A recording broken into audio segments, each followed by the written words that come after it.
मैं हूं आसिफ अली अब्बासी इस्लामाबाद से। मैं बनूंगा कराची की आवाज़, मजलूमों की आवाज़, सिर्फ और सिर्फ A1 टीवी पर। मैं हूं जोहेब राजपूत, मैं बनूंगा कराची की आवाज़। जी मैं हूं कराची से नबी वर्ष के लिए, हम बनेंगे कराची की आवाज़। मैं हूं नवाजुद्दीन, मैं बनूंगा पेशावर की आवाज़ सिर्फ A1 टीवी पर। मैं हूं तबस्सुम भट्टी, मैं बनूंगा खानेवाल की आवाज़ A1 टीवी के साथ। मैं मोहम्मद नदीम अब्बासी सक्खर से, मैं बनूंगा A1 टीवी की आवाज़।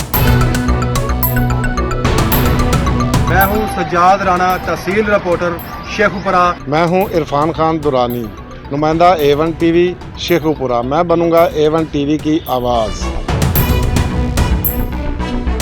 मैं हूं नवाब शाह से, तहसील रिपोर्टर रहम अली जरदारी। मैं हूं A1 टीवी की आवाज़। हैदराबाद से इमरान मुस्तफ़ा, मैं बनूंगा हैदराबाद की आवाज़ A1 टीवी पर।